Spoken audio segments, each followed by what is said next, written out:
There's a town in Montana Territory where it's against the law to carry a gun. The sheriff lives by this order, but other men can die because of it.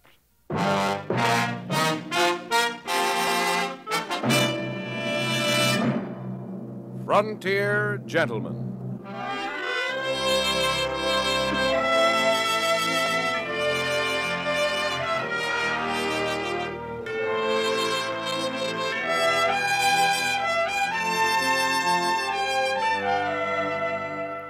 Herewith, an Englishman's account of life and death in the West. As a reporter for the London Times, he writes his colorful and unusual accounts. But as a man with a gun, he lives and becomes a part of the violent years in the new territories. Now starring John Dehner, this is the story of J.B. Kendall, Frontier Gentleman.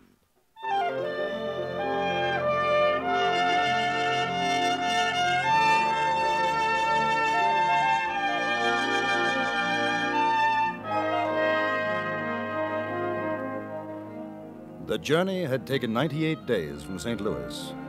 I had come by riverboat up the Missouri, the little stern wheeler climbing, churning, scuttling over 2,000 miles of sandbar and rapid.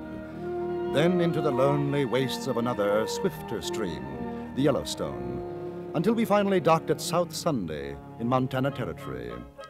My ticket had cost $300, which left me about $50 in my pocket, and the slim hope that there would be a letter at the express office with my remittance from England.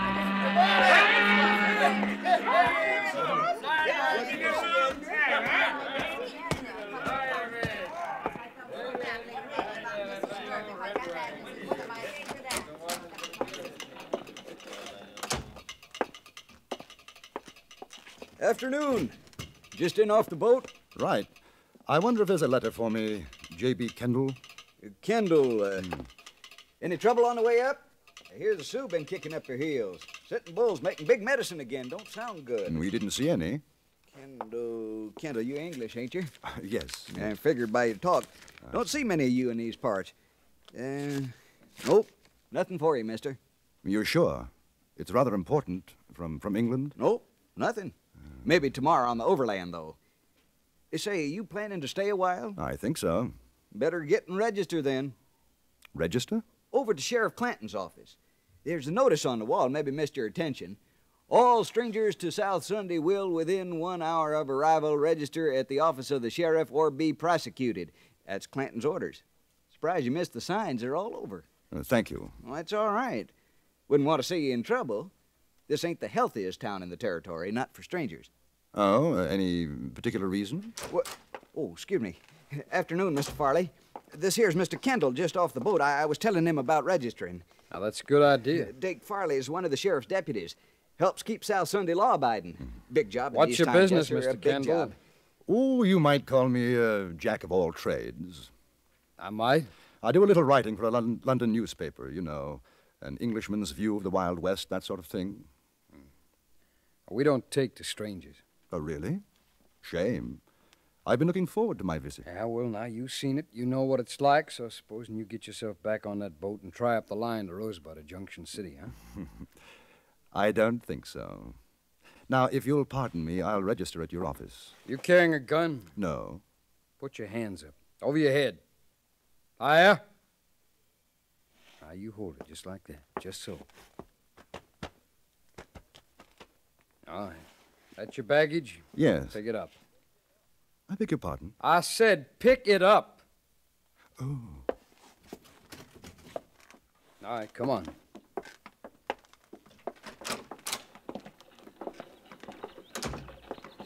Tell me, Mr. Farley, how did your town get its name? How should I know? Well, I thought you'd take an interest, just as a matter of pride, a civic pride. Mister, I don't like the way you talk or what you say, so you shut your mouth. Here? Inside. Where you been, Dake? I've been checking on this fella, Frank. He just come in off the boat. He says he's a writer, a newspaper in London or something. He ain't carrying nothing. I searched him. You're Sheriff Clanton? Yeah. J.B. Kendall. I understand I have to register. Yeah. A writer, huh? You want to write about South Sunday I might. How come? As a matter of fact, the name intrigued me. You kidding? No, not at all. I write about the West, and you're in the heart of it. From what I understand, there might be trouble brewing with the Sioux and the Cheyenne. I'd like to be here if it blows up. What's the name of your paper? The London Times. You ever hear of it, Dake? No. Mister, all kinds come to these here parts. Now, I ain't exactly calling you a liar. It's quite all right. One can't be too careful. Here, my papers. J.B. Kendall. British subject. Yeah. London Times. That's what it says. Here, you see, Dake? Yeah, that's what it says. Any other strangers get off the boat with him? No, just him. Well, you sound all right to me, Mr. Kendall. Now, just you remember, I got a set of rules here. You live by 'em while you're here. You'll get along. That seems fair enough. No man, except them authorized by me, carries a gun in South Sunday. That way we don't get a bunch of crazy, liquored-up miners and the like shooting up the place. It seems the usual thing for a man to be armed in most places. It ain't usual here. It's against the law. Oh, I see. You got yourself fixed up at the hotel? No, not yet. Well, then you go on over to the Empire, Mr. Kendall. You tell them Frank Clanton send you. They'll take care of you. Very good of you. Dake, take a look at his baggage. Right. Well, you're going to search my luggage? That's right, mister. There are no guns in South Sunday, not worn or hidden. That's a law. I haven't got one. I sure am glad to hear it. I like a peaceable man. Yes, sir. A fella like you might think of settling down here in South Sunday. It's the quietest little town in Montana Territory. It's an opportunity for a man. Well, I'll keep it in mind, Mr. Clanton. There ain't nothing in his bags. Well, now, Mr. Kendall, you enjoy your stay here. Anything you want, you just ask me. And I'd appreciate it, sir, if you put my name in your paper. Whatever you want to say is okay with me. My hotel room was a palace in comparison to the cabin on the riverboat. After cleaning up, I went downstairs to the saloon bar in the hotel, ordered a drink before dinner. The place was practically empty, but I wasn't alone for long. Hi. You're the English fella, aren't you? Kendall? Yes, that's right. I'm Lila. I work here. Frank Clanton said be nice to you. I'm being nice. You want to buy me a drink? It's on Frank. Oh, I'm delighted. Bartender. Champagne, Harry. Yeah. Frank says it's not ladylike to drink whiskey. Hey, what'd you do to that man? I never seen him like this. He thinks I'm going to write about him for my paper. Are you? More than likely. You gonna write about me, too? If you want me to. I'm Dake Farley's girl. Dake doesn't like you. He got mad when Frank said to be nice to you. Does everybody in South Sunday do what Clanton tells them to do? Sure. Why? Here's a drink. Ah. Well, good luck. Look here, Lila.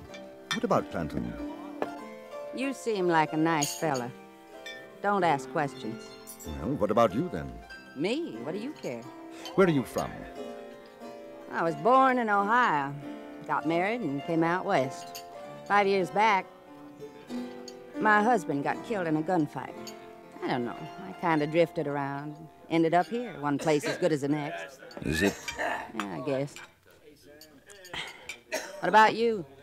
Your home's in England, huh? It was. You one of them lords or dukes or something? No, not exactly. Married? No. Must be interesting traveling around, seeing new things. Oh, it has its advantages. But I suppose you'll be glad to get back home. Well, let's just say that one place is as good as the next. Oh, you can't go back, huh? Trouble? In a way. Ah, look, your friend's just come in, Mr. Farley. Listen, you be careful with him. Dake can get awful mean. Doesn't he take orders from Clanton, too? Don't talk smart like that to him. It riles him. Ah, Mr. Farley, good evening. Would you join us? No. I just come to say don't you get no ideas about Lila. Now, what ideas do you think I'd have? I'm telling you. You're telling me what? Keep your hands off my girl, you understand? My dear fellow, I haven't touched your girl. The thought never entered my mind. We were just having that drink, Dake, like Clanton Lila, said. you keep out of this. Do you know that I find your manner toward this young lady rather offensive? Oh, you're just asking for trouble, aren't you? Not at all. Now, you think you can come in here with your fancy talk, your fancy ways, and make a fool out of me. Now, maybe Frank's a sucker, but not me. I don't like you. I don't trust you one bit. Mr. Farley, it couldn't be of less consequence. What do you think of me? He'll kill you, just shut like he... up.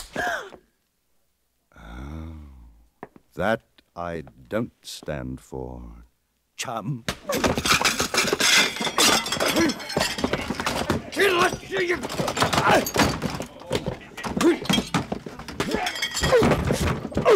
Oh, my nose. My nose. Imagine it's broken. Now, if you don't mind, I'll relieve you of these. A chap of your disposition has no right running around with even one gun, let alone two. Give me a hand up, will you? You should have killed him. What on earth for? Listen, there's two more besides Dake and Clanton. They'll get you. You won't have a chance. I think you better clear out before Mr. Farley stops bleeding. He's not going to be in a very nice mood. Where are you going? Down to Mr. Clanton's office. I've got to have a little talk to him.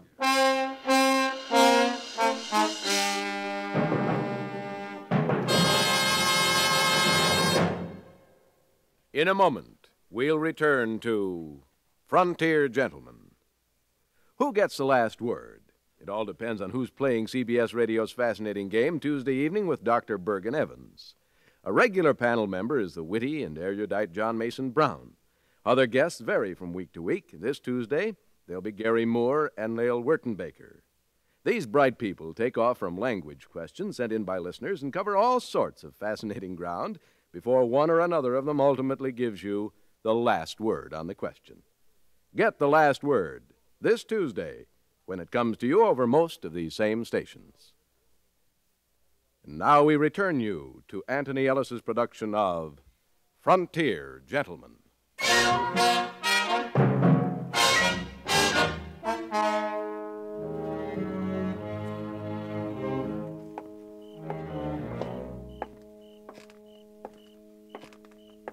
Mr. Kendall! Mr. Kendall, wait! Oh, you can't go down there. Dake went out the back. He'll have told Clanton by now. They'll be waiting. Well, that's all right. What's the matter with you? You want to die? Of course not. If you're gunning for them... Gunning for who? I'm not gunning for anybody. Then why are you going to see Frank? Well, I told you I would talk to him. Talk? Listen, you've got to get out of town. My dear girl. Don't you know who they are? Should I? You don't know what you've done. Shh. Quick, this way. She took my hand and ran back up the street. We ducked down a narrow alleyway, up a rickety flight of stairs, which was a back entrance of the Empire Hotel, then along a musty corridor, past my room, and into hers. I don't think they'll think of looking for you here. Your friend, Mr. Farley, is going to be quite upset if they do. His name's not Farley. Clanton isn't Clanton. They're the Shelton boys. Shelton? The New Mexico Shelton boys? There's 4 of them. Brothers. What are they doing in South Sunday? Hiding out from Billy the Kid. Dake killed one of Billy's men. Billy swore to get them all for it.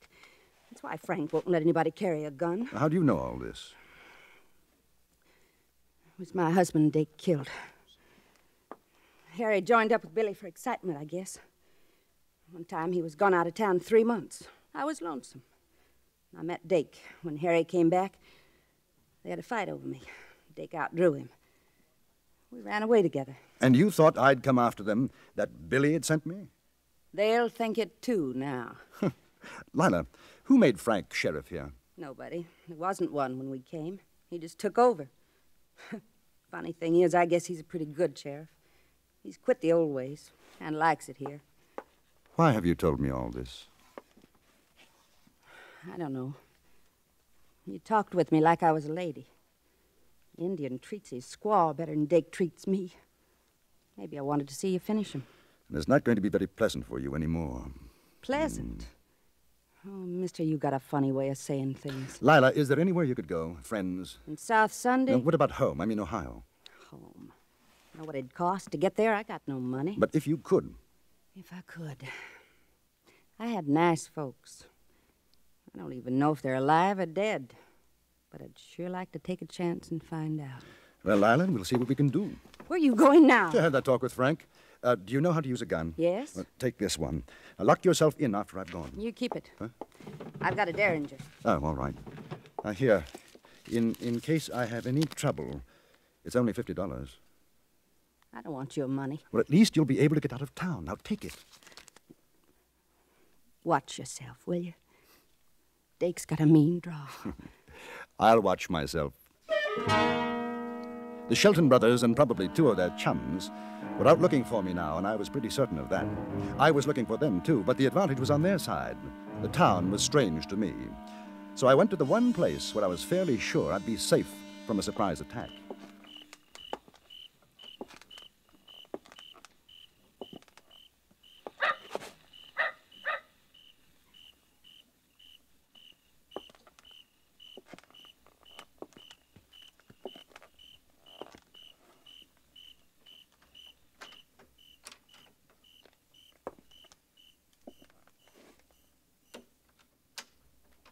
Sheriff ain't here. What are you... Careful. Keep your hands where they are. You're Kendall? I'm Kendall. Billy the Kid sent you. Now listen, You may very slowly, carefully unbuckle your gun belt and let it drop to the floor. If you try to be foolish and brave, I shall be delighted to shoot you in the stomach. Not me, Mr. Kendall. See, just like you say. Which Shelton are you? Monroe. Very well, Monroe. I wish you to walk to that cell in the far corner, go in, and close the door behind you. You will then stand with your back to the door. You wouldn't kill me. Oh, yes, I would.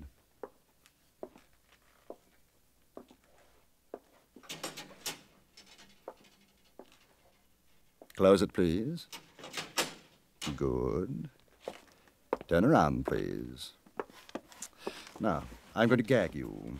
In order to do so, I must put my guns away and use two hands. If by any chance your friends come in and you make an outcry while I'm doing this, I shall teach you a trick I learned in India.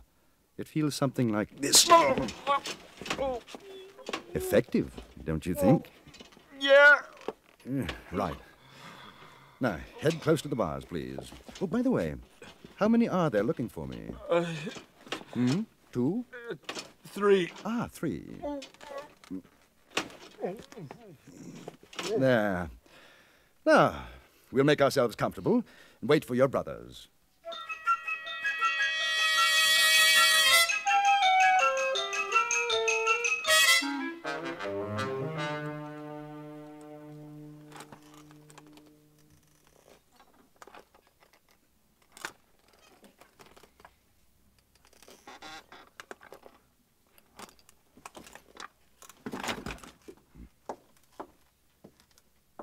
They're coming. Now remember what I told you, Monroe. Not a sound. Kendall! We know you're in there. Blast. Kendall! You hear me? Is there a back door? Come out with your hands up, or we're coming in after you. Let's get that gag off. I can see I'm going to need you. What are you going to do? I'll probably have to end up killing you. Nothing personal, you understand. What do you say, Kendall? Out you come. Open the door and throw your guns out. I've got a much better idea. You open the door and throw your guns in. Monroe, are you in there? Tell him. Yeah, I'm in here, Frank. Kendall, you come on out. You couldn't get... This, but I'm afraid I don't believe you. No. Hey, Frank, he's going to shoot. You do what he says. All right. Kendall, we'll open the door. Throw in our gun. You give us your word you won't shoot? Not unless you do.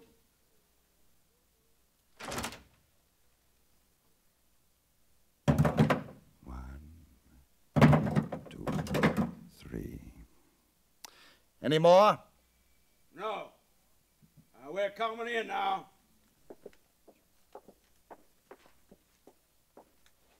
Well, a pleasant family reunion. The brothers Shelton. Keep your hands where I can see them, won't you? Now look. Kid made a mistake about what happened down south. Dake didn't mean to kill Lila's husband, did you, Dake? I drew him, that's all. Yeah, that's the way it was. Lila knows it was a fair fight. She'll tell you. Speaking of Lila, I hope she's well. Oh, she's fine. Now, we got no fight with the kid or you. Now, why don't we all go on down to the saloon and have a drink, huh? Talk it over. Me and my brothers have been living a nice, quiet life up here. We don't want to make no trouble. Get him, Jake! My arm! Frank! Completely dishonorable and most unwise. Frank! Any more hidden armaments? You going to kill us? It depends. Mr. Shelton, have you got $500? Yeah, I reckon so. Lila wants to go home. That's about what it'll cost. You have the money here. Yeah, it's in the safe. Mm-hmm. Well, sure, she could take the boat out when it leaves in the morning. Ain't that so, Dave? Sure, she can. Get it.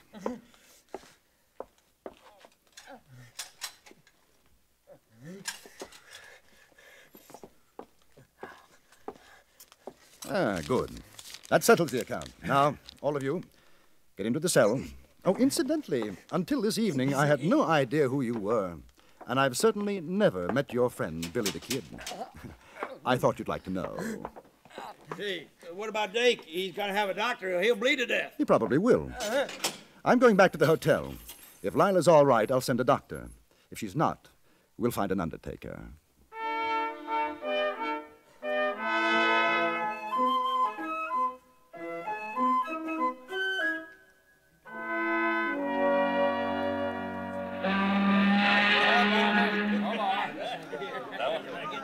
I want to thank you, Mr. Kendall. It's nothing, Lila. Good luck. You ever come Ohio way, you look me up. You hear? I'll remember that. Oh. You're a gentleman. I'll never forget you. Goodbye. See you there.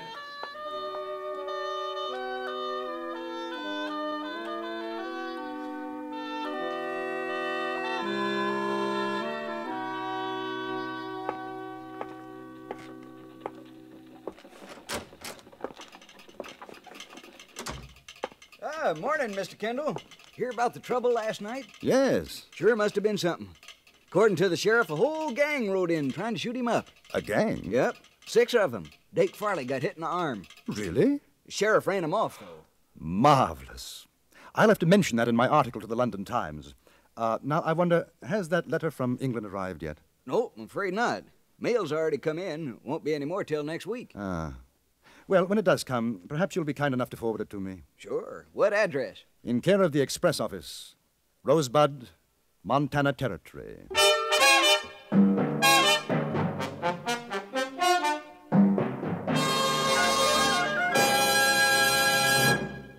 Frontier Gentleman was written, produced, and directed by Anthony Ellis and stars John Dehner as J.B. Kendall. Featured in the cast were Jack Crucian, Virginia Gregg, Stacey Harris, Harry Bartell, and Barney Phillips. Music was composed and conducted by Jerry Goldsmith.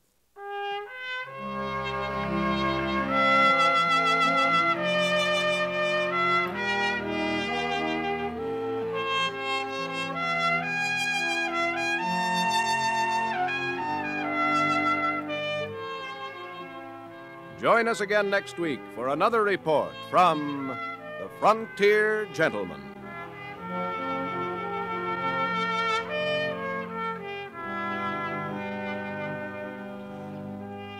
Johnny Jacobs speaking. This is the CBS Radio Network.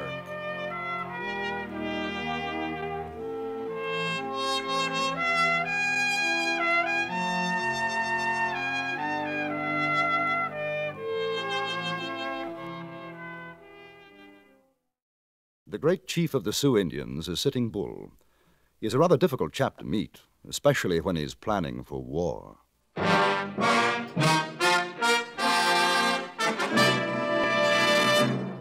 Frontier Gentleman.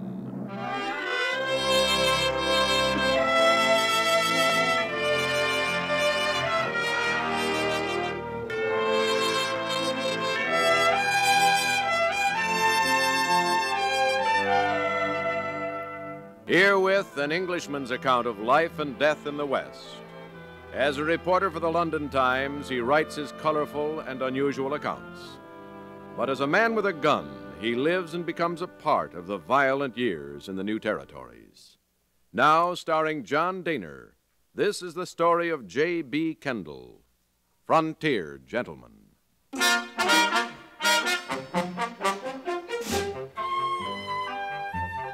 The distance from South Sunday to Rosebud in Montana Territory is about 30 miles. Due to a heavy rainstorm and my lack of funds, it had taken me a week to reach Rosebud.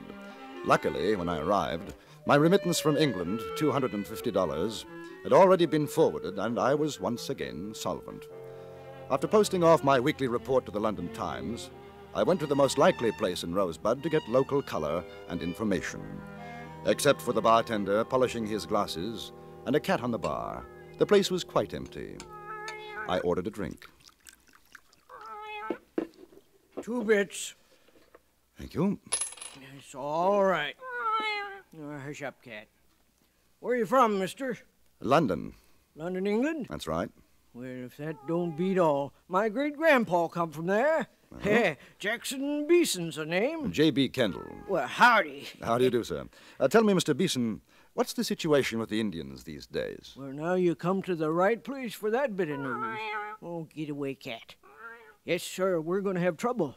You can thank your stars that we got General Gibbon here keeping an eye out. I hear tell Custer's on his way, too. Oh, bad as that, huh? Worse. Well, just yesterday, correspondence fella like you, he come in, works on the Montana Telegraph News. Jackson, he says, them Sioux is working up to a boil. Oh, it's going to be wicked, mighty wicked. Do you think it'll mean war? I don't have to think, I know. You cat, get out of here. Go on, get out. Darn cat's a regular drunkard. This correspondent chap, is he still here? Charlie Meeker? Oh, sure, he's around somewhere. I'd like to meet him. Right nice fella. Now, let's see, you might try up to Dolly's place, cross the street there, second house on the right. Can't miss it. Just ask for Charlie. He rooms at Dolly's. Thanks very much. Mm-hmm. And look, if he ain't there, I'll tell him you're looking for him when he comes back. You stop by tonight. Right.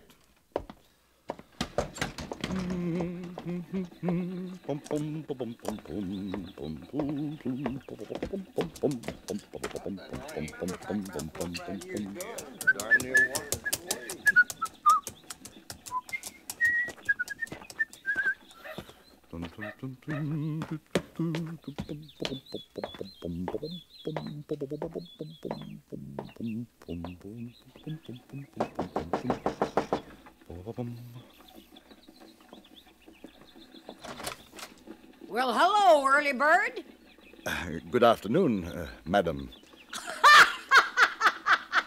This is Dolly's place? Why, sure it is. You come on in. It's nice and warm inside, honey. Yeah, I'm looking for a gentleman named Charles Meeker. Charlie, what do you want with him? Oh, well, I was told I could find him here. The bartender... Oh, Jack Beeson sent you. Yes. Well, yes. all right. Well, step inside. I'm freezing my... Mary! Go wake up Charlie. There's a fella here to see him. I guess you better wait in the parlor. Say, now, I hope you'll forgive the looks of this room. Some of the boys got a little rowdy last night. We haven't cleaned it up yet. Not at all. Charming. You're new in Rosebud, ain't you? Yes. Well, that's nice. That's real nice. I can see you're a gentleman. Always nice to meet a gentleman. Sit down. Make yourself comfortable. Mr. Kendall. Well, Mr. Kendall. You're a friend of Charlie's, huh? No, we've never met. Well, he's a nice boy. He's real nice. He sure never forgets me. Anytime he's in these parts, he brings old Dolly a present. Can I get you a drink? No, thanks just the same. Hey, you ain't a dominie, are you? Dom? A preacher? Oh, no. Well, I sure do admire to hear you talk. I wish you'd say something else.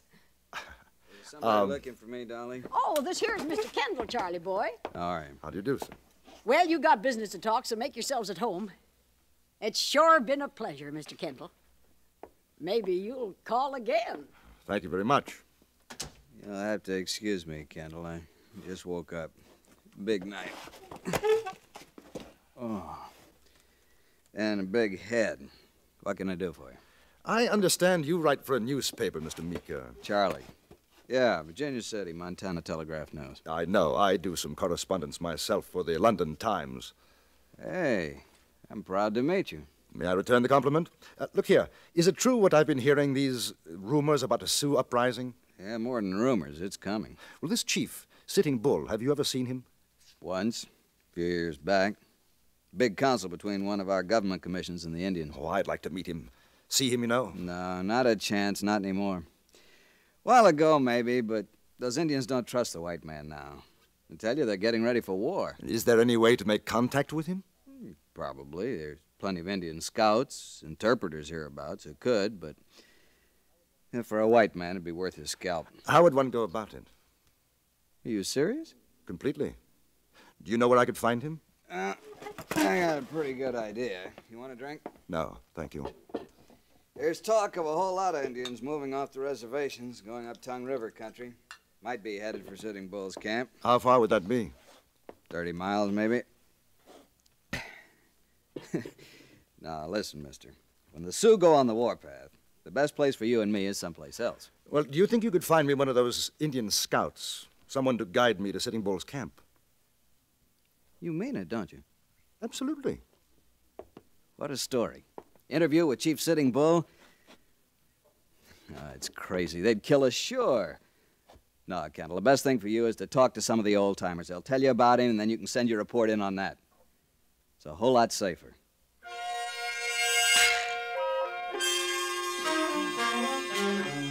That evening in Beeson's saloon, Charlie Meeker found a half-breed interpreter, Johnny Duchelle. He was a big man, dark, with handsome features, and when he smiled, which he did constantly, there was something at odds in his eyes, veiled, a coldness. He was playing a game of solitaire, and as he dealt his cards, I noticed that inside his sleeve was a wrist holster. Strapped to it, a derringer. You want to talk with Sitting Bull? That's right, Johnny. Him too? Me too. Suppose he don't want any talk with you. Suppose he want to take your scalp. That would be rather awkward. Johnny, how well do you know the chief? How well does any man know another? Charlie says you've done scouting work for General Crook. Well, doesn't that make you Sitting Bull's enemy? Yesterday I scout for the soldier. Tomorrow maybe I fight with the Indian. Who knows? Yes.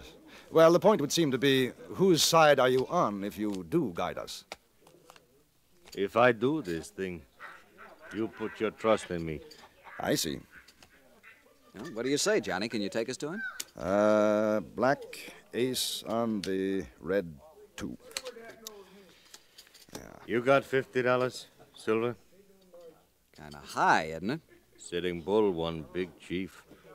You want me to take you to Red Cloud, Crazy Horse? Maybe cost less. What do you think, Kendall? I'm not sure. Maybe you find somebody, do it for less. He take you to India and cut out your heart, huh?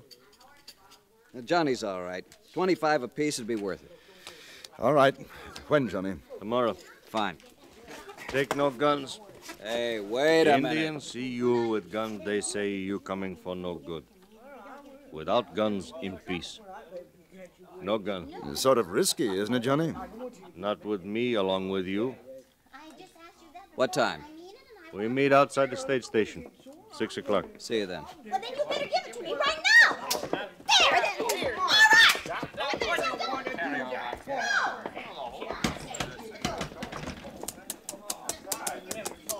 right. Well, you still want to go? I'm not sure about that fellow. That's a chance you take these days. We can back out. No. But to be on the safe side, Charlie, I think 2 guns in shoulder holsters would make me feel a bit better. Sure. You got 'em? Never use a gun myself. Oh, yes, I've got them. Look here, Charlie. Now, this was my idea. No need for you to come along, you know. What's the matter? You want the story for yourself? No, not that at all. I'm sorry. I only thought that... Forget it. We'll go together. Hey, how about coming over to Dolly's with me for nightcap? No, thanks, not tonight. Sleep for me. Oh. Well, see you in the morning. We can pick up horses at the livery stable. So long. I watched him walk away, a rather short, thin man, shoulders a little rounded. And then he was lost in the shadows, and I had that odd sensation of having lived this moment before. It had been in Peshawar, in northern India. I remembered a good friend who had walked away from me in the night. The next morning, his head was thrown through the barracks window.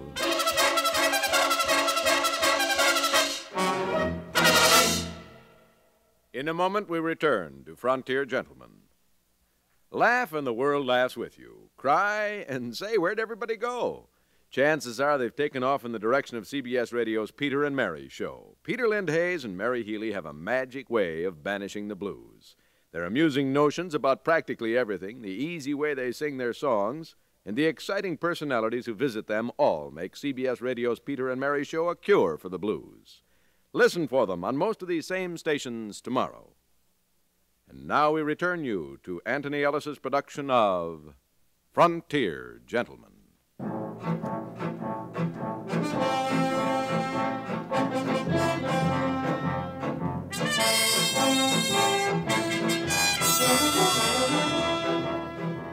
The morning was gray, a bit windy.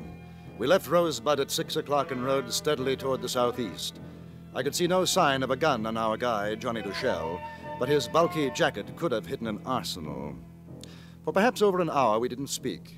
Charlie, red-eyed from want of sleep and too much whiskey, nodded in his saddle. The half-breed traveled a little ahead of us, cautious, watchful.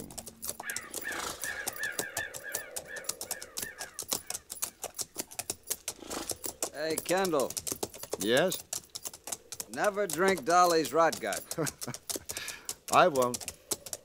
I can take the pepper, even the tobacco juice she puts in it. But that whiskey... You know, we had a cure for your complaint in India. Oh? Curry powder, ginger, a snake's head, preferably a cobra, a big spoon of sugar, stew the whole thing in a pot of strong tea, and then drink it down. Exactly. It's a miraculous cure. You'd probably end up chucking the whole mess out the window, but you forgot your headache. What were you doing in India? Army, mostly. Officer? At one time, captain. See much fighting? Enough. Oh, you with? The cavalry regiment. You don't like to talk about it much, do you? No, not much. Hey, better hold up. Johnny's seen something.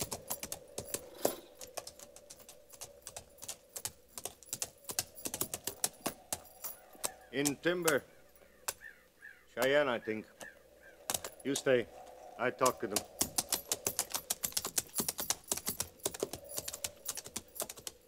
How many? Can you see? 5 or 6. Might be others in the woods. You know something funny? I'm scared. Think about your headache. No, thanks. Too close to my hair. You ever see a scalped man? No, but I shouldn't worry. The tribesmen do much nastier things to get their trophies in India. Johnny must know them. Look. All very friendly. Hello. They must have given their blessings. You think so? Either that or Johnny's made an arrangement with them to cut our throats. He looks happy enough. That tall wolf and his braves. They will ride to the council. Tell of our coming. Glad to hear it. We go on now. Johnny smiled, turned away, and we rode on. I had the distinct feeling that he knew exactly what he was doing, and we didn't. Another hour passed. If there were more Indians about, we didn't see them. The terrain was becoming more rugged, and when we reached a narrow stream, Johnny called a halt. We rest the horses. All right. I think I'll get myself a drink. Water, that is. Funny we haven't seen any more Indians, Johnny. They all at great council. You seem pretty sure we won't be attacked. I told Tall Wolf you come in peace. Possibly there are others beside Tall Wolf who won't feel as he does. Possibly. We see at the council. But you're not worried, though. I am not worried. You're smiling. Good for a man to smile. Depends on his reason. I smile because you paid me 50 silver dollars to bring you here. Tell me, Johnny, what will it cost to take us back? The cost to you will not matter. I think you will not be going back. He made a slight movement with his hand, and a derringer appeared in it. For a moment, I had forgotten his wrist holster. He was standing no more than 4 feet from me, and I didn't move. If you've ever seen what a 41 derringer can do to a man, you'd understand. Then he brought out a revolver from his jacket and backed away a few steps. That was when I saw Charlie at the stream. He had a rock in his hand, his arm cocked back. At the moment he threw it, the half-breed turned and saw him.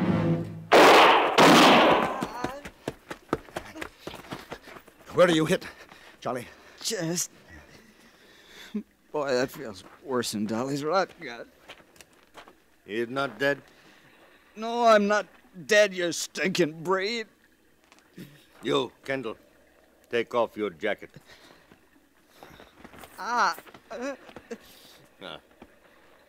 Untie those shoulder holsters. Let them fall to the ground. Move back. Stop. You both got more silver. Give it to me. I'll spit in your eye first. I told Tall Wolf I take you to Sitting Bull as my prisoner, alive. He will think well of me, give me place of trust. Your own mother wouldn't trust you, Johnny. With much silver, 2 horses, even a stinking breed will be important man. Give it to me. You'll find a bag in my jacket.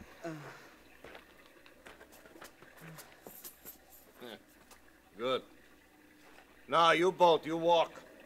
I ride behind. Can you get up, Charlie? Sure. Yeah, I'll help you. It's my fault. I should have done something sooner. I wasn't sure about him. Walk. Cross the stream. Follow the trail. Come on. Lean on me.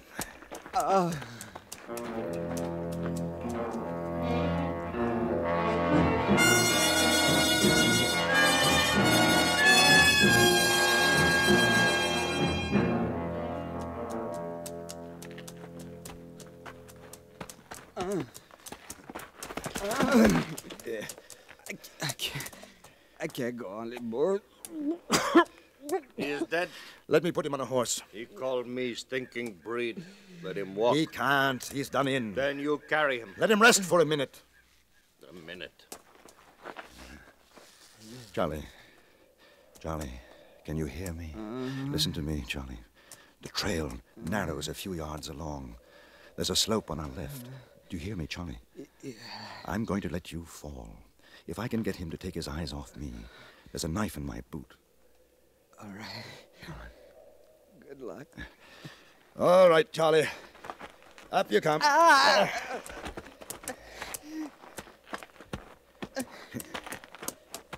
Getting close, Charlie. Now, when you fall, keep your head down in case he starts shooting. What a way to die. I could hit Dolly's right now. If we get back alive, I'll join you. About 10 more steps, Charlie.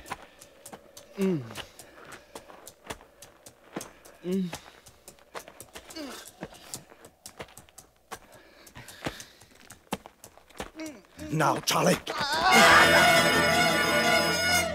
For a moment, I had a glimpse of Charlie sliding, falling down the hill slope. Then he disappeared into the underbrush. I turned to face Johnny Duchelle, the knife in my hand. Johnny was standing in his stirrups, craning his head to see over the trail's edge. He was no more than 15 feet from me. It must have been the horse shifting its weight that disturbed my aim. I threw, and the knife struck high on his shoulder. He half fell from the saddle, and I ran for him. I felt one of the bullets from his gun burn my cheek. Then we were rolling down the hill. Somewhere on the way, he lost the gun, but the knife was stabbing, cutting at me.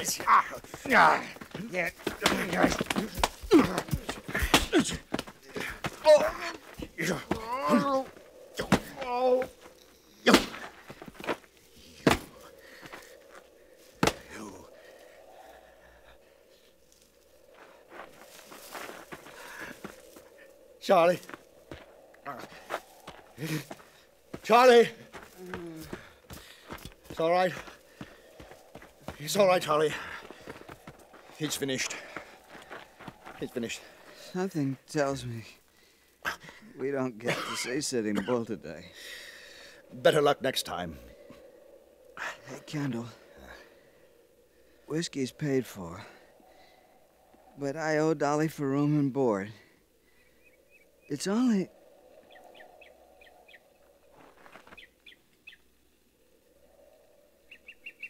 Charlie? Charlie?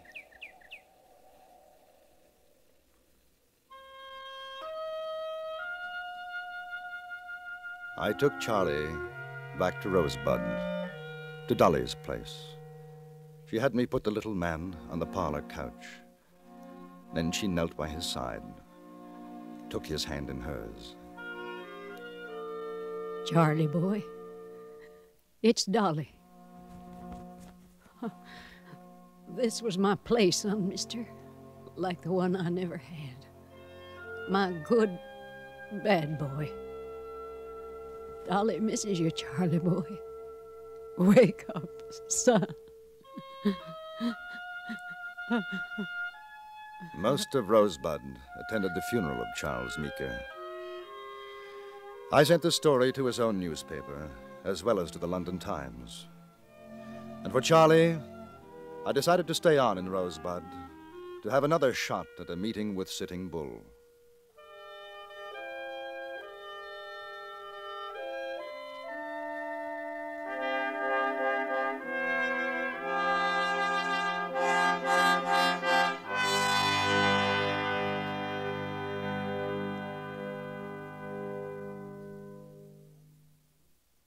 Frontier Gentleman was written, produced, and directed by Anthony Ellis and stars John Dehner as J.B. Kendall.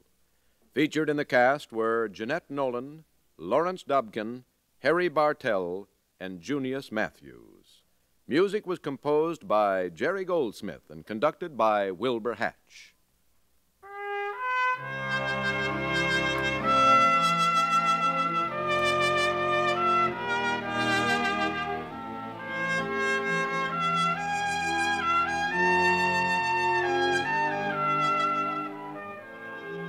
Later today, you'll have 5 more engrossing dramas waiting for you on CBS Radio, starting with Suspense, which today stars Herbert Marshall.